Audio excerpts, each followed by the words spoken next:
ఒరే మామూలు మాస్ కాదు తెలుసా? బ్రెయిన్ ఫెయిడ్ మూమెంట్ ఇది నాకు. 'వారణాసి' సినిమా యొక్క మెయిన్ ప్లాట్ ఏంటో ఆ సినిమాని రాసిన విజేంద్ర ప్రసాద్ గారైతే చెప్పాడు. అది విన్న తర్వాత నాకు ఫ్యూజులు ఎగిరిపోయినియి. ఎందుకంటే అసల ఆ డీటెయిలింగ్ అబ్బా! అసలా మామూలుగా లేదనమాట. ఎలా వస్తాయండి ఆ ఐడియాలు? ఎలా పుట్టుకొస్తాయి? అసలు దాన్ని డెవలప్ చేయటం అనేది అసల మీకెలా కుదిరిద్ది? అసలా మామూలు క్రాస్ ఓవర్ గాదు. అదేంటంటే, మనం ఆల్రెడీ 'వారణాసి' సినిమాకి సంబంధించిన ఒక వీడియో అయితే చూసాం. ఆ వీడియోలో డిఫరెంట్ ఏజెస్‌కి సంబంధించిన క్లిప్స్ అయితే మనకైతే చూపిచ్చారు. ఆ శ్రీరాముడిగా మహేష్ బాబు గారు ఈ సినిమాలో కనిపిస్తారని రాజమౌళి గారు అదే ఈవెంట్‌లో అదే స్టేజ్ పైనైతే చెప్పారు. నేను నార్మల్‌గా ఏమనుకున్నానంటే, జనరల్లీ రాముడికి, రావణుడికి యుద్ధం. రాముడిగా మహేష్ బాబు గారు ఉన్నారంటే, రావణాసురుడిగా పృథ్వీరాజ్ గారైతే ఉంటారనుకున్నా. కానీ ఇక్కడే మైండ్ బెంగింగ్ విషయం అయితే మన రైటర్ విజేంద్ర ప్రసాద్ గారైతే చెప్పారు. రాముడు మహేష్ బాబు గారే. కానీ పృథ్వీరాజ్ గారు రావణాసురుడు కాదంట. కుంభకర్ణుడంట. అవును. మీరు విన్నది నిజమే. కుంభకర్ణుడంటే మళ్ళీ ఎవరో అనుకుంటారేమో. రావణాసురుడి తమ్ముడే కుంభకర్ణుడు. అంటే బాగా తినేసి పడుకుంటాడు కదా! ఆయన. అసలు ఈ క్రాస్ ఓవర్ చూడండి. అంటే ఇక్కడ మహేష్ బాబు గారు రాముడు, పృథ్వీరాజ్ గారు కుంభకర్ణుడు. రాముడికి, కుంభకర్ణుడికి యుద్ధం. అది కొన్ని యుగాల నుంచి ఈ టైమ్ లైన్ వరకు వాళ్ళైతే వచ్చేసారు. మామూలు పాయింట్ కాదిది. ఇంకా ఇక్కడ ఇంకొక పీక్ డీటెయిలింగ్ పాయింట్ అయితే మీకైతే చెప్తాను. అదేంటంటే, పృథ్వీరాజ్ గారు కాళ్ళు, చేతులు పని చేయకుండా వీల్ చైర్ పైనైతే కూర్చున్నాడాయన. దానికి అదిరిపోయే ఆన్సర్ కూడా ఉంది. అదిరిపోయే డీటెయిలింగ్ కూడా ఉంది. అదేంటంటే, రామాయణంలో ఆ యుద్ధంలో కుంభకర్ణుడి యొక్క కాళ్ళు, చేతులు శ్రీరాముడిని నరికేస్తాడు ఆ బాణాలతో. అందుకే పృథ్వీరాజ్ గారికి కాళ్ళు, చేతులు పనిచేయవు. అసలు చూడండి ఆ ఇమాజినేషన్ అసలు ఎలా వచ్చింది? ఆ డీటెయిలింగ్ ఎలా వచ్చింది? అసలు దాన్ని, దీన్ని ఎలా కనెక్ట్ చేశారు? అసలా ఇంత పెద్ద ప్లాట్‌ని ఆయన చెప్పేసాడు. నిజంగా మామూలు షాక్ కాదు. నేను యాక్చువల్లీ ఎవరైనా జనరల్‌గా ఏమనుకుంటారు? శ్రీరాముడు ఉన్నాడంటే ఎదురుంగా ఉండాల్సింది రావణుడే. అల్టిమేట్‌గా ఆఫ్‌కోర్స్ ఆ యుద్ధంలో కుంభకర్ణుడు లాంటి పెద్ద పెద్ద రాక్షసుల్ని రాముడు వధించొచ్చేమో గాని, మనకు అల్టిమేట్‌గా మైండ్‌లోకొచ్చేది శ్రీరాముడు వర్సెస్ రావణుడు. కానీ ఈ సినిమా శ్రీరాముడు వర్సెస్ కుంభకర్ణుడు. నిజంగా అల్టిమేట్. మరి రావణుడు?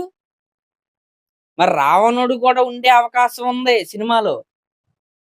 మనం దాన్నేమి లైట్ తీసుకోవాల్సిన అవసరం అయితే లేదు. ఎందుకంటే, ఆ రిలీజ్ చేసిన వీడియోలో వానరసేన మనకు కనపడింది. హనుమంతుడు కనపడ్డాడు.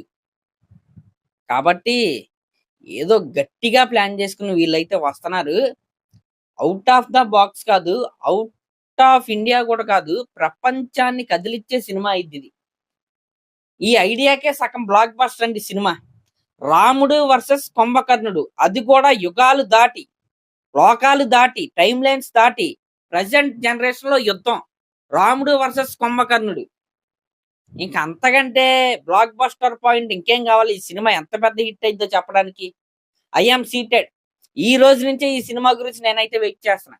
ఆఫ్‌కోర్స్ ఇప్పటివరకు వెయిట్ చేస్తున్నాం. రాజమౌళి గారు, మహేష్ బాబు గారు కాంబో పెద్ద బడ్జెట్ ఇదేదో గట్టిగానే ఉందని. కానీ ఎప్పుడైతే ఈ రాముడు వర్సెస్ కుంభకర్ణుడు ఈ కాన్సెప్ట్ నేను విన్నానో ఐ యామ్ సీటెడ్. అసలు ఆ డీటెయిల్ నాకు ఇంకా మైండ్‌లో తిరుగుతుంది. అక్కడ యుద్ధంలో ఆయన కాళ్ళు, చేతులు నరికేస్తే ఈ యుగంలో కూడా మళ్ళీ పుడితే వీల్ చైర్ మీద ఉన్నాడాయన. అసలు అల్టిమేట్ డీటెయిలింగ్ కదా! దట్ ఈస్ రాజమౌళి గారు. దట్ ఈస్ విజేంద్ర ప్రసాద్ గారు. 'వారణాసి' సినిమాని ఎవరైతే తక్కువ అంచనా వేస్తున్నారో ఆ అంచనాల్ని తుడిపేయండి.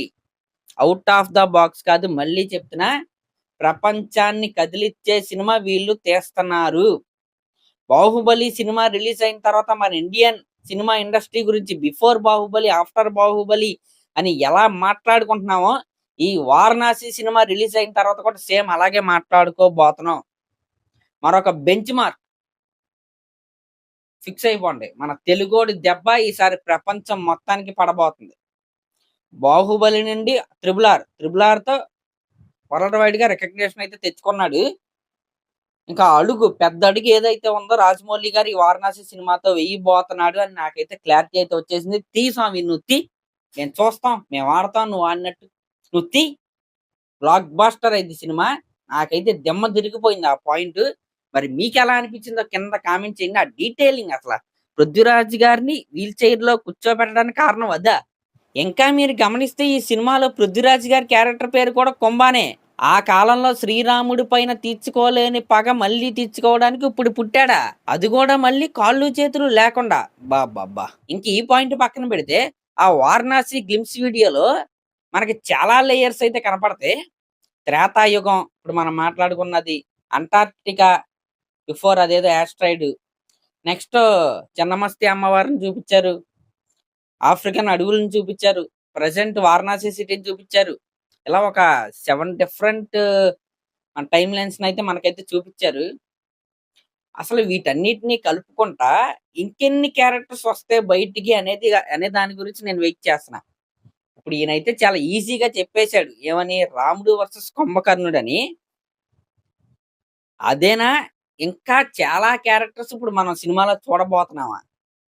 ఇప్పుడు రాముడు మన ఎవరో మహేష్ బాబు గారు, కుంభకర్ణుడు పృథ్వీరాజ్ గారు అయితే సీతమ్మ వారు మన ప్రియాంక చోప్రా గారే. మరి హనుమంతుల వారు ఎవరో, మరి రావణాసురుడు ఎవరో.